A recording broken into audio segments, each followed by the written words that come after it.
બનાસકાંઠા જિલ્લામાં વાવ વિધાનસભા પેટા ચૂંટણી 2024ની સરકારી ઇજનેરી કોલેજ જગાણા ખાતે કુલ 23 રાઉન્ડમાં મતગણતરી યોજાઈ હતી, જેમાં ભાજપના સ્વરૂપજી ઠાકોર વિજય થયા હતા। સીસીટીવી કેમેરાથી સુસજ્જ મતગણતરી કેન્દ્ર ખાતે 400 પોલીસ જવાનો સહિત 159થી વધુ અધિકારીઓ અને કર્મચારીઓએ આ ચૂંટણી પ્રક્રિયામાં ભાગ લીધો હતો।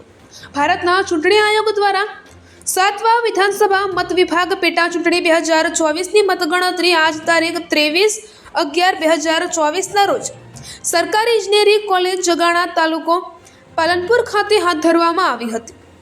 મતગણતરી કેન્દ્ર ખાતે કુલ 321 બૂથની 23 રાઉન્ડમાં મતગણતરી હાથ ધરવામાં આવી હતી। જિલ્લા ચૂંટણી વિભાગ તરફથી મતગણતરી માટે વિવિધ અધિકારીઓ કર્મચારીઓની નિમણૂક કરવામાં આવી હતી।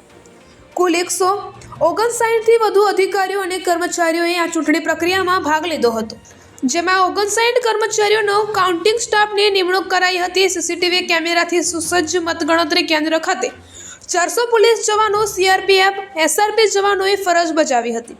આ સાથે મતગણતરી સંબંધિત માહિતી અને ફરિયાદ માટે જિલ્લા કક્ષાએ એક કંટ્રોલ રૂમ કાર્યરત કરાયો હતો। આ માટે 1950 હેલ્પલાઇન નંબર પણ કાર્યરત કરવામાં આવ્યો હતો। અત્રે નોંધનીય છે કે વાવ વિધાનસભા પેટા ચૂંટણીમાં 70.55 જેટલું મતદાન નોંધાયું હતું। જિલ્લા ચૂંટણી અધિકારી શ્રી મિહિર પટેલના માર્ગદર્શન હેઠળ મતગણતરી સવારે 8 વાગ્યાથી શરૂ કરવામાં આવી હતી। વાવ પેટા ચૂંટણીમાં કુલ 2,19,266 જેટલું મતદાન નોંધાયું હતું, જેમાં પુરુષ 1,20,619 તથા 98,647 સ્ત્રી મતદાન કરવામાં આવ્યું હતું।